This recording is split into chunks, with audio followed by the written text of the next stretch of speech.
You're a duck in disguise! I thought you looked strange. I thought you just were like a dirty duck. No, you're just an imposter duck. I've written a couple of books before, and each time I always underestimate just like how much time and attention goes into crafting a book or crafting a story. It's a lot. So I figured I just finished uploading. Granted, these stories had been written for a couple of months now. I just finished uploading a a 2-book series. Each one was about around 20, less than 30 chapters. But each chapter was like, I judge it by pages, was about 10 pages long. Each chapter was, on average, about 10 pages long, with some of the exceptions being the ones that clearly were less than a page.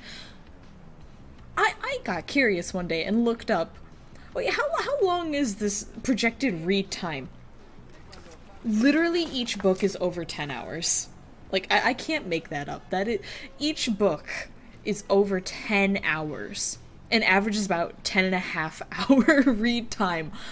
I don't care what the genre is. That is just impressive. You're you're a special creation. Okay. I do want to get around and name some of these ducks, but I want to name them after people who commented on the books. But I will do that in a second. Which brings me to Who Lies in the End, a book that surprisingly wrote itself. I feel like most of us have had this experience where if you're really interested in something, and you just like open the floodgates, it falls into place so easily. Like if you're doing an art project or something, if you just let your emotions and what you want to do go, sometimes you create something absolutely stunning. And you have no problem with it. It just happened out of nowhere. Well, just like that, I thought up a story idea, and it helped that I was basically just following a manhunt, because it was easy planning from there. I figured, what if I wrote, DNF with in a manhunt, but without actually making it a manhunt. There were a couple of times where I had to bend the rules of Minecraft to fit specifically the story. But I think it worked out fine. I think it worked out for my favor because it helped make a better flow. Oh wait, no, Kubre, don't go down that slide. No, trust me, you won't come back. Oh. Well, that's unfortunate. I think I had a comment asking, because they noticed that Who Lies in the End is the Minecraft world. The different biomes that are so close together, the different tools, the fact that it's a village. I just used Minecraft and decided to put it in a story setting.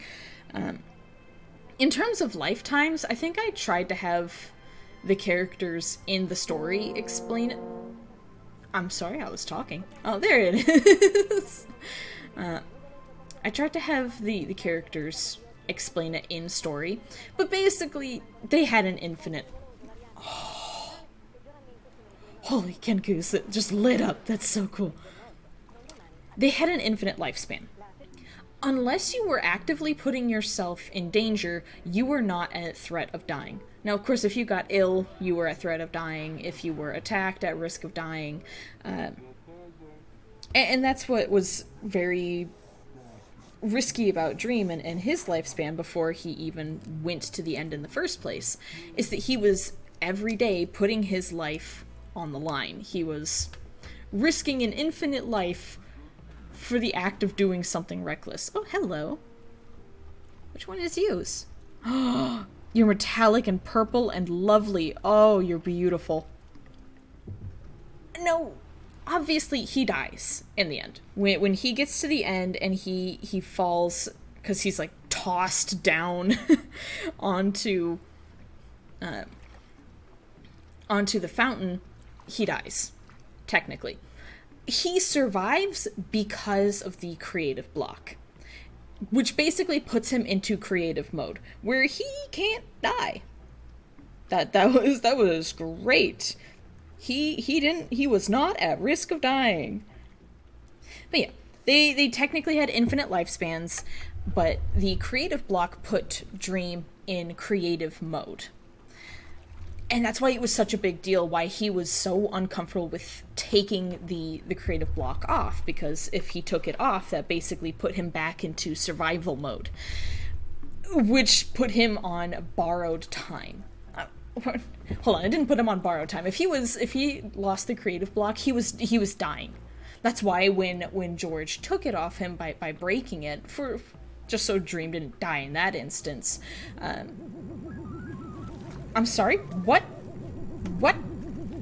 Who's abducting what?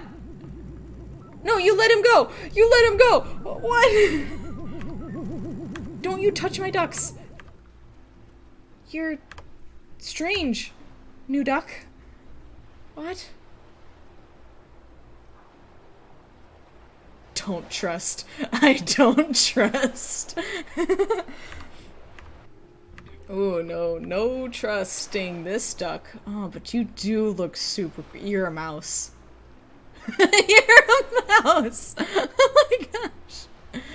Oh, I don't trust that duck. But as long as Dream had the creative block, he was on borrowed time. I tried to make it a clear point that he was running out of time. Even though he was in creative mode in this world, that's not what you're supposed to be. So he was like just continuously using magic and borrowing magic. He was living on borrowed time. He technically only had maybe like 5 years to live. And that was if he didn't use any magic at all. But of course he did, which every time he used magic, it would trim down on his lifespan. And that's why he would always get sick, is just because using the magic, it wasn't like a punishment, it was literally he was using his own life force energy. Dream, don't you dare, don't.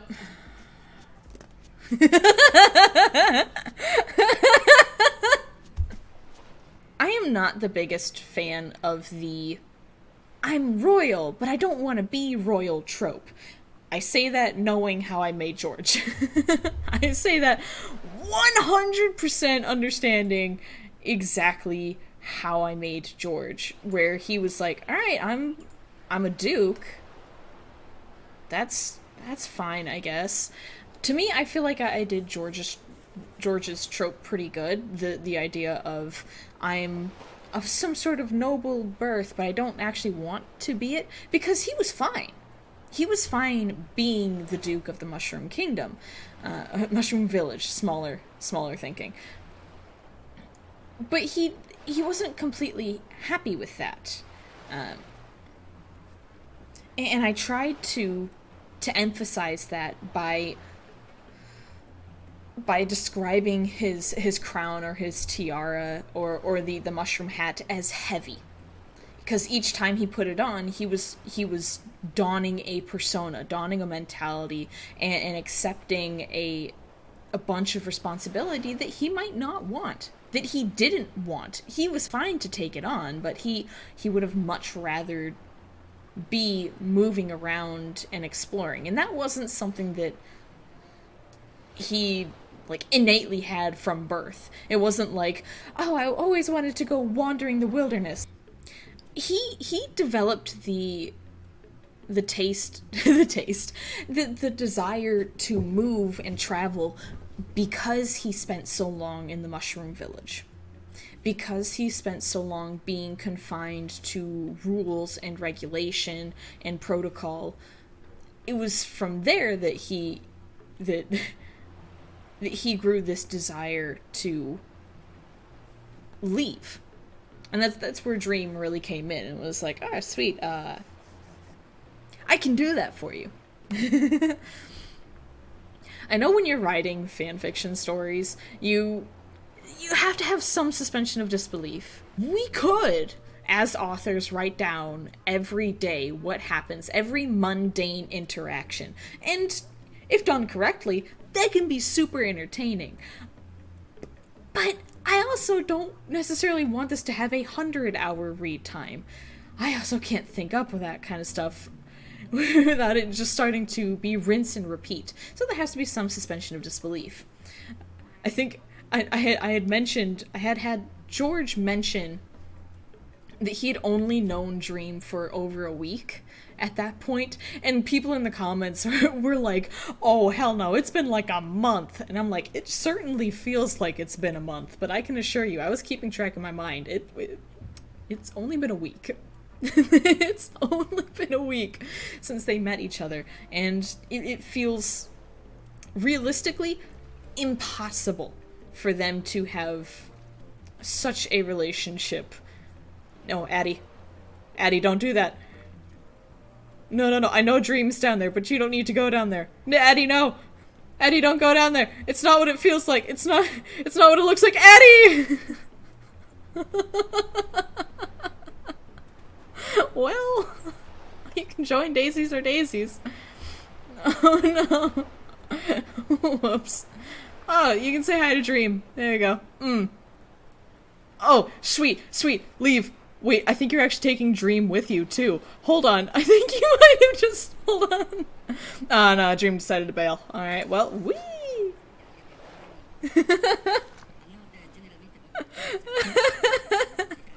That was hilarious. Okay.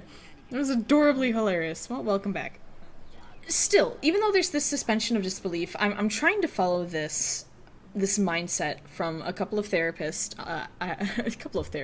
from a show that I watch on YouTube. It's called Cinema Therapy, where one of them is a film director and the other is a licensed therapist. And the therapist always said, you can have... Wait, that duck's gonna turn to obsidian. We're gonna watch that happen. It's fine to have different personality from your partner, or to have different interests from your partner.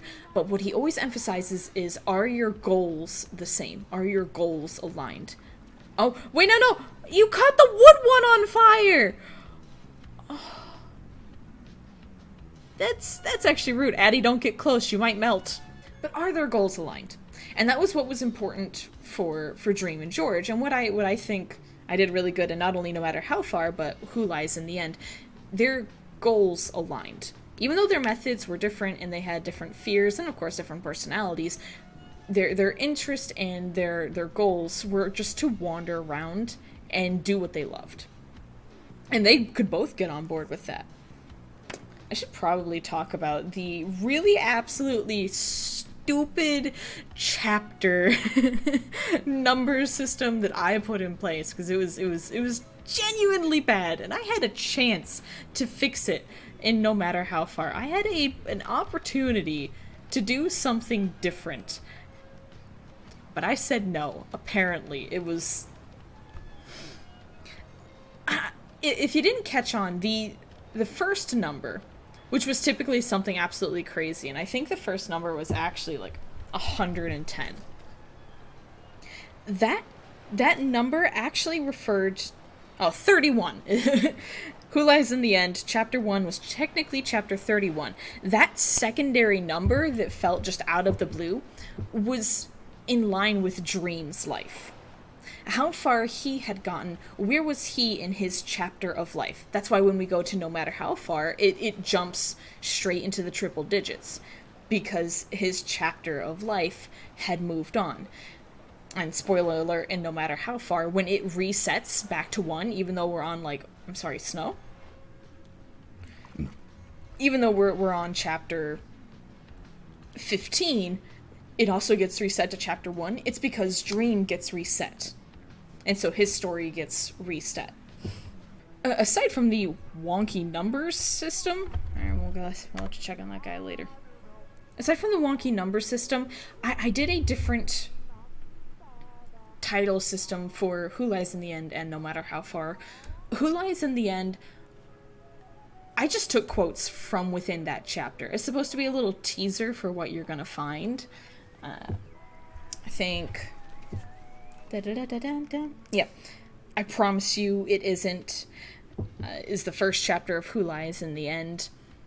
George said that to Dream when he was like, how do I know that it's a lie? Or how do you know I know you're not fooling me? Or like is a strong word. Was Dream's response to Bad when Bad was kind of teasing him like, I think you like him. I kind of wish that I had carried that through with No Matter How Far, but I didn't. And I instead took lyric quotes from the two main songs that inspired No Matter How Far. Okay, you know what? You're gonna get this one. H.K. Anderson. 22. That one's gonna be you. Congratulations. Welcome to the duck pond. And then... You know, we'll make you the one that's on fire. Okay. Dream SMP _ fan XD. There we go. Oh, that's actually really cute. Here's Zoo. You two were kind of, I don't want to say latecomers, but definitely had hopped onto the train after Daisies Are Daisies and Addie. I love all of you guys, because it's been a joy to just, like, click on my phone and see notifications of someone, you know, voted on this chapter, someone commented on it, and it's made me so happy. So, least I can do is name a duck after you. Okay, so something that I noticed that happened... no. There we go. Something that I noticed that happened in both stories were these moments of eating and talking at the same time.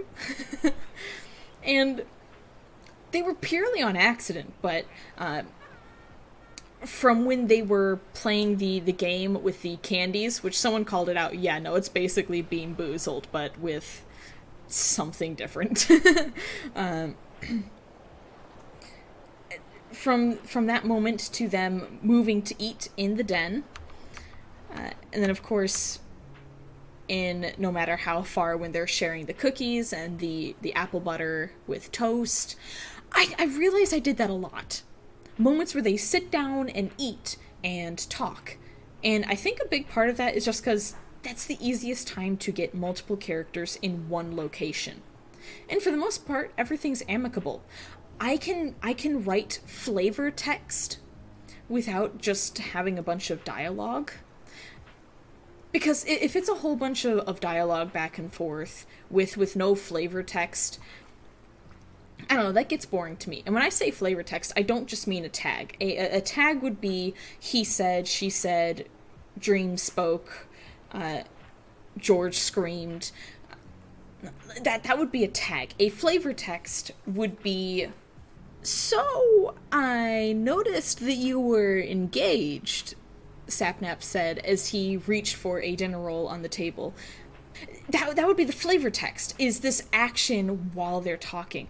To me, I think that just makes it far more interesting to read, because you're also having motion, and it's a very interesting way to tag who is speaking with an in-depth moment. Addie, don't go down there. With an in-depth moment of what's going on in the scene. Otherwise, if you have a bunch of dialogue going back and forth, I either have to put a lot of work into remembering who is speaking, or I feel like you lose a lot of flavor with the scene that you've had. So it's important to me to have that flavor text, and apparently eating and talking moments are just something that I do a lot. Oh, yes. I had small little things that I decided, okay, we're going to make this be important, or we're going to have this be a reoccurring thing. And when I started writing Who Lies in the End, I did not intend for Dream to be so aggressive with the title Liar.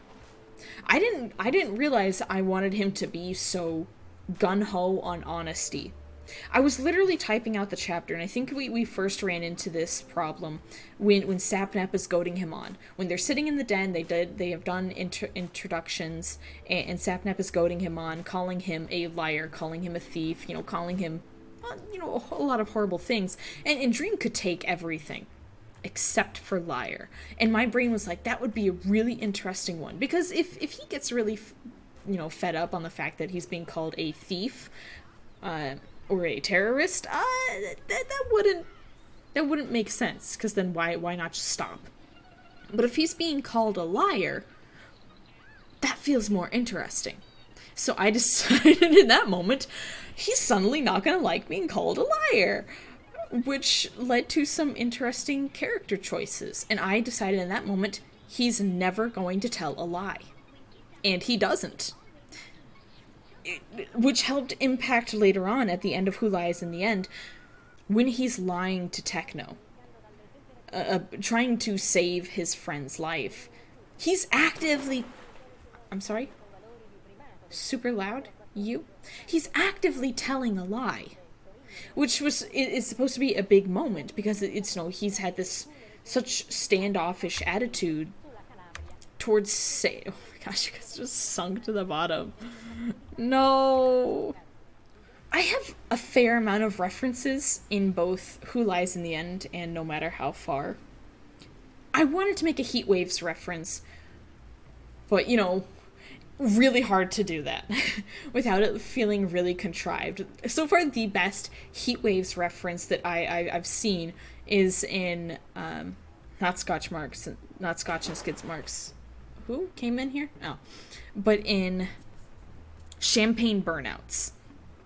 It's a race car story, and George was taking a moment to get ready for the race, because he was about to race, and Dream comes over and he leans over and he turns off the radio, and George is like, what the hell, I was listening to that, I was getting ready, and Dream goes, yes, because listening to a slow down version of Heat Waves is really going to get you in the mentality.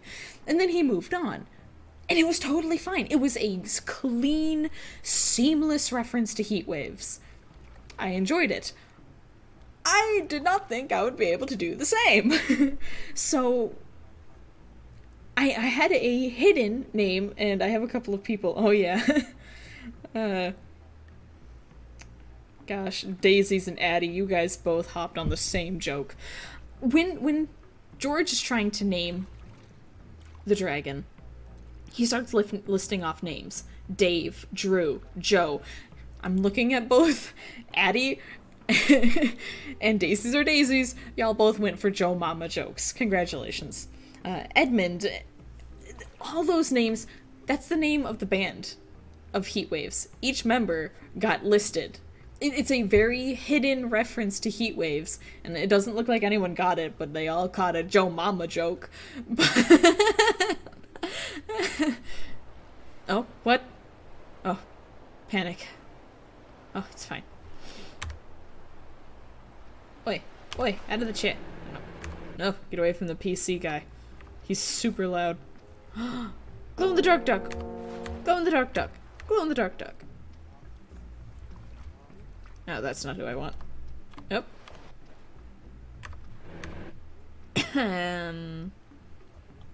Yeah, no, not who I want. Nope. I almost can't tell which duck I'm on. Ah! There we go. Okay, glow in the dark duck. We'll catch him and light up.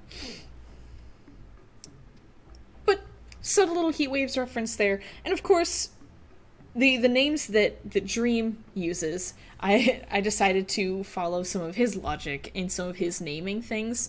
Of just putting things backwards. That's why the first one that he says is No Guard. That's dragon backwards. And of course, George shoots that down. And Dream suggests, well, what about Redney? And I was thinking about having it just be pronounced Redn or Redney, but Redney. I was like, nah. Now we're gonna read this really American here. Redney. I was totally fine with it. I thought it was a cute little name. And it fit, and no one could get mad at that. It is literally Ender backwards. So, meanwhile, George was out here, was like, what about Dave, Drew, Joe, Edmund? Dream out here was like, Nogard or Redney. So, I don't know which one was more creative or which one was, like, not okay. But, I was honestly glad that Redney worked the best, because if that didn't work, I had no idea what I was going to name this Ender Dragon. I probably would have done something like Onyx or something, and I don't know. Wasn't happy with that. I love nicknames for couples. It's gotta make sense. I am incredibly uncomfortable with the nickname Baby. I don't know. It kind of feels demoralizing. Or... I don't know. There's some implication there that just... It gets under my skin. I don't like that. Same with, like... Oh my god, you're so loud. Like, Sweetie or Sweetheart. Like, traditional couple names. I don't know. Those weren't gonna do it for me. And I do this a lot more in my new book that I'm gonna upload, Heart of the Sea. But for Who Lies in the End, and No Matter How Far, they just kind of called each other by their names, with their only exception being Desperado and Blue Blood. The PC one's so loud. I liked them enough where I was fine to keep using them every once in a while, but they definitely didn't have the kind of punch that I would have liked, but... Now, Desperado for Dream, I was quite happy for that one. And I didn't want to force a nickname, but I also wanted to put some thought into it. Between Dream and George. Oh, speaking of Dream. No, Dream, don't go down there! Don't go down there! You've been down there for so long! Stay with us! Stay with us. Don't you dare go down there. No! Dream, what did I just say? Oh, no. And... Well, that was a lost cause. Oh. Welcome, buddy. Oh, you're so cute. Don't you dare catch him on fire.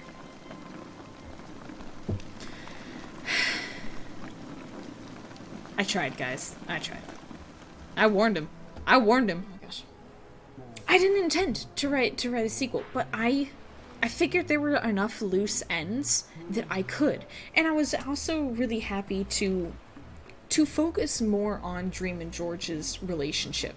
I did not feel like I could do that with Who Lies in the End, because I was more focused on actually getting them into a relationship versus keeping them in the relationship. So I figured, sure, let's write a sequel and let's focus on X, Y, and Z. In this case, actually XD. So... I gave George... I gave Dream this quirk of always making music of some sort of variety. And this was supposed to really play a part in later on as he's reestablishing the world around him. Once his memory is completely gone and he like hard resets, it became important because there were still some carryover from Dream into Clay. Just because Dream himself was a very intense man, so there's just some things that his body instinctively remembered. And it would get warped a little bit, because Clay wasn't Dream. In this case, where Dream would normally just make up songs of things when he was bored, Clay kept that affinity for music. I like the Dream Blob. He plays an important part because while Clay is not Dream, Dream is in the Blob. A part of him, like a Horcrux, is part of him is within the Blob. Another thing that I tried to make a constant that happened in No Matter How Far was the corner of the mouth kiss. Now, I looked up, like, different types of kisses because I was like, there's gotta be something that has more meaning. And, you know, you have forehead kisses, you have kisses on the hand, kisses on the wrist, kisses on the cheek, on the nose, the lips, corner of the mouth. I think I really stuck with the corner of the mouth based off of the live-action Peter Pan film. Of her mouth. There. Hidden in the right-hand corner. Is that a kiss? It is for the greatest adventure of all. They that find it have slipped in and out of heaven. Find what? The one the kiss belongs to. But I thought it was a very sweet one because it's very close, you know, because a kiss on the lips is very special, it's very intimate. But a kiss on the corner of the lips, it feels just as loving without it being geared towards something explicit. It's the best way that I could put it. I think I even stated in one of the chapters that Dream kissed George on the forehead for good luck. And someone in the comments was like, oh my gosh, is that a real thing? That actually came from as far as I know, a RPG horror game called Mad Father, where it was a charm to be kissed on the head and wished good luck was supposed to be a simple protection charm. And so I figured, hey, I got a couple that don't mind giving smooches to each other. So sure, let's implement that. Okay. Oh. It's a vulgar duck. So, in No Matter How Far, I knew that I was going to separate Dream from George. And so I wanted to focus on specific characters to help them through that hard time. And I really had to think, who was that secondary character going to be? Now, I could have chosen Sapnap for, you know, obvious reasons, being the best friend to both of them. Oh, you're by PC. PC's loud. I really had to think about it, because I'm like, what character do I want to put an emphasis on? And I wanted to give a character to both Dream and to George. I chose Sam and Fundy. I chose Sam for George, specifically because how I was writing him in both of these stories was someone who was protective and caring and sturdy. And in that moment, whoop, there goes that guy. And in that moment where George was just kind of grieving, he needed a rock. He lost his rock. His rock was Dream. And so, not that Sam was replacing Dream, but he was being what George had lost. And just a very supportive, like, I can protect you, I can support you, I will pay attention to you, I will be what you need because I know this is hitting you hard, and I'm not afraid to address you. That left Clay with Fundy. Now, part of that's just because I feel like I like the dynamic that Dream and Fundy naturally have. But I figured in Who Lies in the End and No Matter How Far, they're both thieves. They're both criminals. They're both outlaws. So they could bond over that. They could share that same experience. I mean, Fundy was the only person who wasn't afraid or traumatized by Dream being Clay in that moment. Now, I had, honestly, a harder time writing No Matter How Far than I did writing Who Lies in the End. Who Lies in the End just fell into place. All the pieces, I just tossed them up into the air and they created a beautiful slapdash painting. And I was like, that is amazing. I had a much harder time with No Matter How Far. And I think it's because I didn't know how it was going to end. I had an idea on how it was going, how I wanted it to end. It did not follow that. Because in the original plan, XD was supposed to be sealed away with the Endlock. With the Enderlock. And he was genuinely supposed to be trapped. But I liked the idea of... Oh, golly. PC. I liked the idea of George teaching him and getting to know him.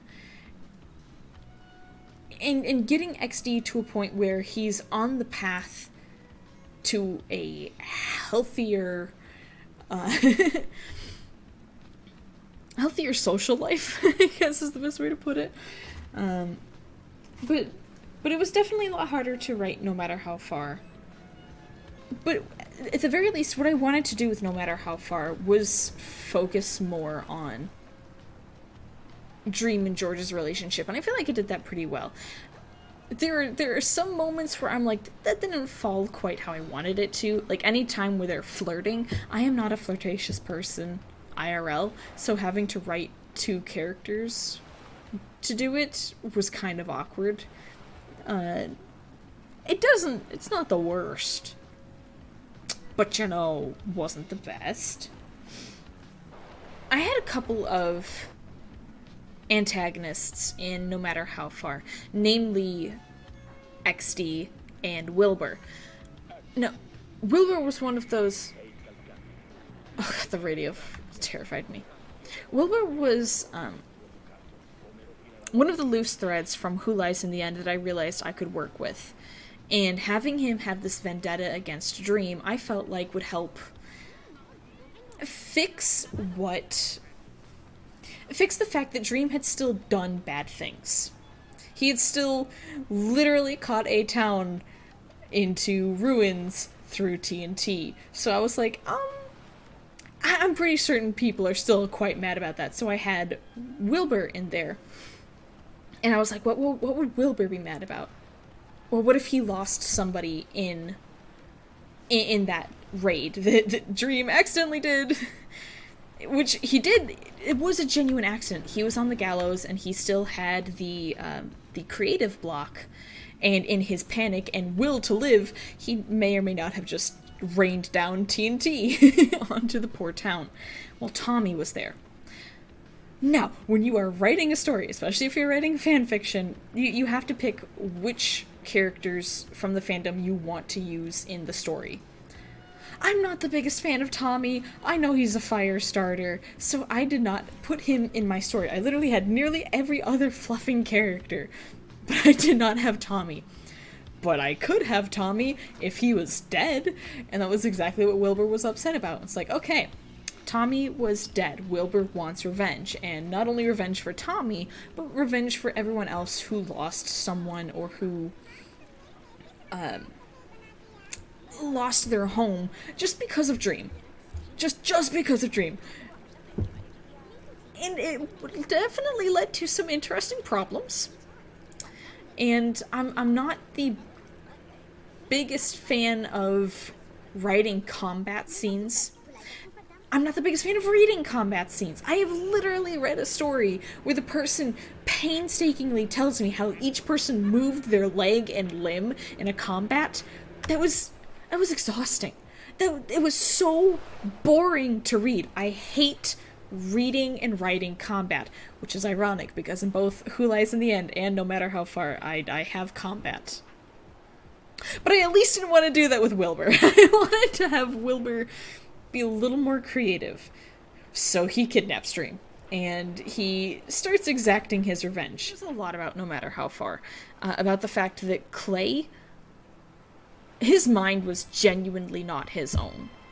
He was after being scarred with 3 old by the Void, by the Ender Dragon, by XD, his mind was so influenced by outside and cosmic forces.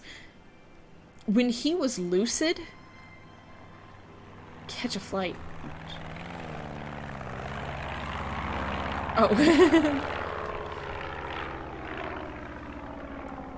When he was lucid or when he was dreaming, he would have nightmares of the Void. He would even share in XD's memories. In the Ender Dragon's memories. And I had a really hard time trying to portray XD in a way where it's like, you did horrible things, but it's just because you genuinely didn't have this understanding. He didn't have the understanding of emotion, and he was starting to learn it through Dream's mind and through George's guidance. But that's why XD could not fathom that the Ender Dragon was trying to help him. The Ender Dragon, who did understand emotion, knew that if XD did what he wanted, which was be free and explore and learn from the end, he was going to be a havoc upon himself and the other people. So the XD. So the Ender Dragon was actively trying to keep him in the end. But of course he lashed out and with his own spell sealed her to chains, and she got pissy after that, and she was like, seriously, I'm out here trying to protect you from yourself, and you're gonna cage me? Oh, well then screw you, screw you!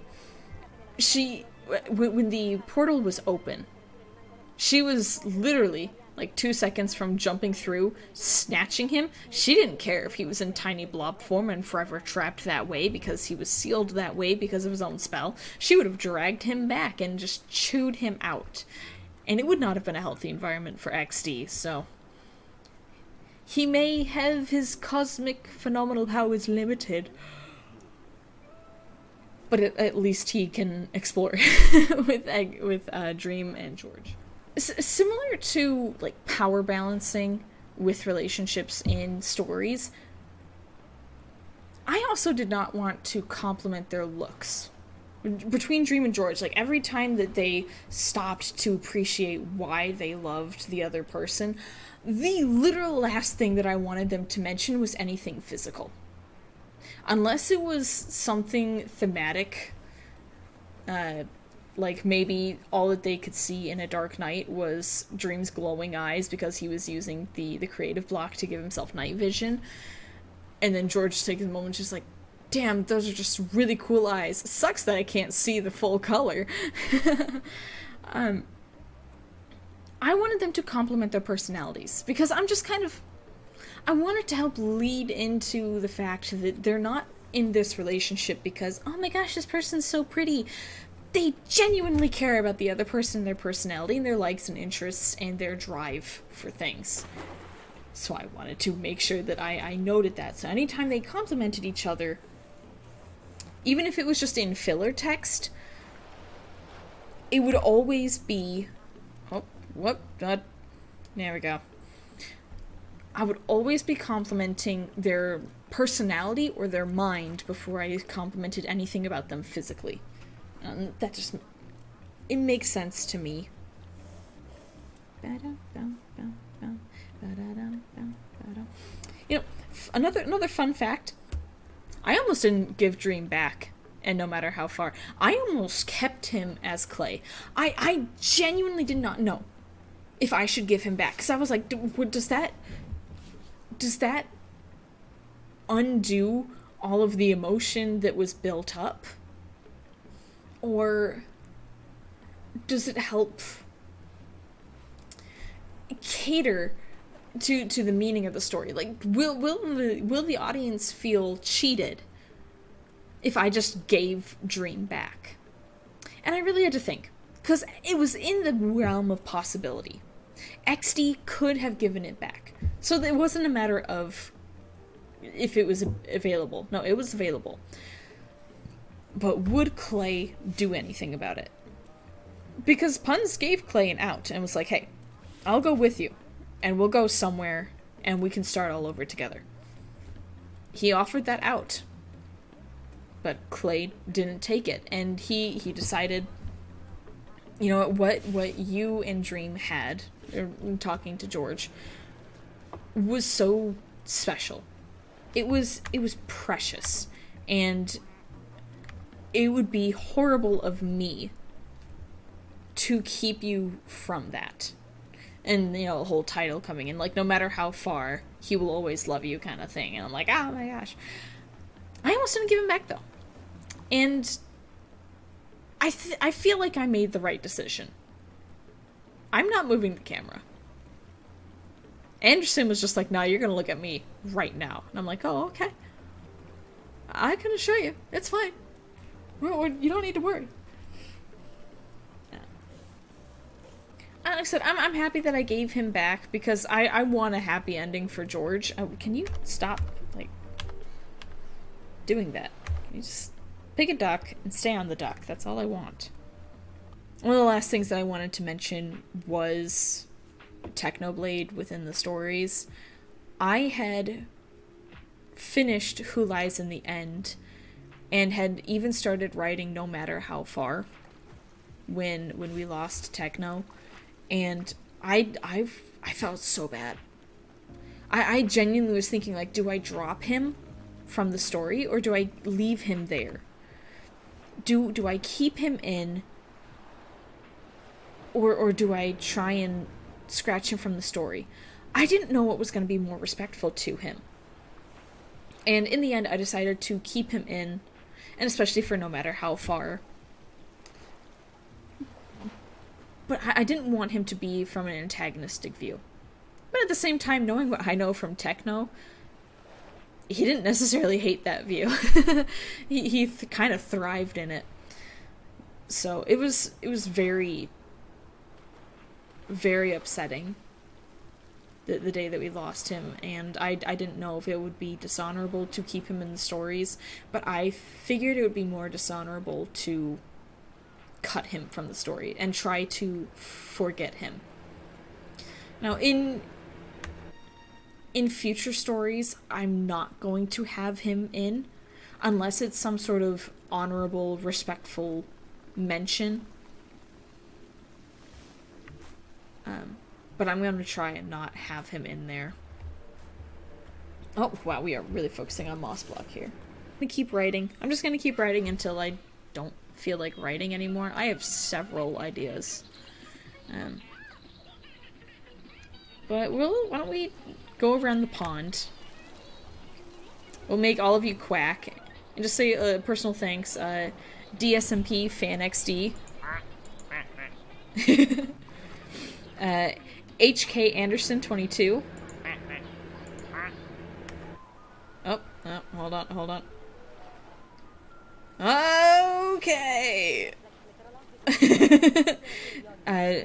Jelly me. Thank you. Ah, PC. You're so loud. Cactus Duck.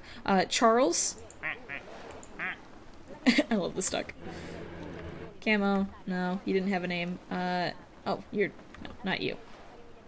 Oh no. Oh no, you're stuck. You're stuck around. Stupid Kuru.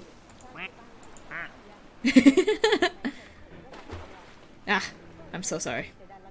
George. Dreamnotfound XXD. I kind of actually was hoping that would be a censor bleep. Because it says duck you. I'm like, oh, might as well. Muliwasha.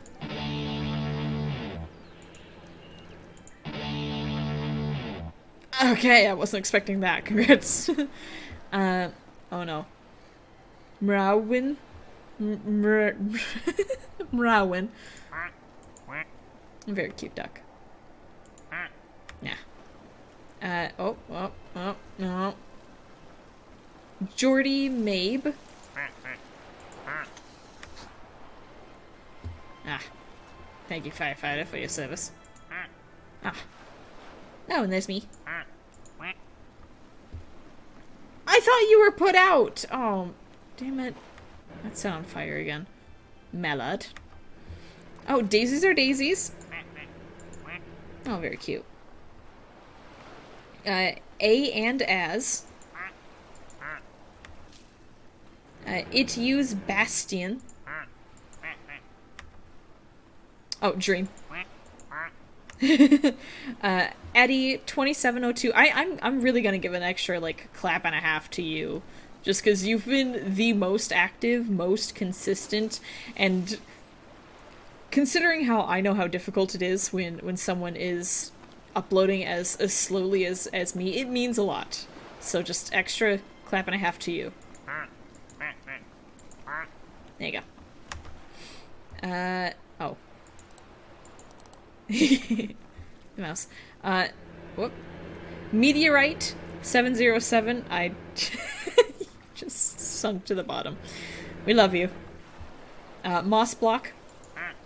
Meteorite, I'm so sorry. I forgot to honk you. My Moss will give you an extra quack. Well, here. Meteorite, pretend this is you. Obviously. Oh. Back where it all began.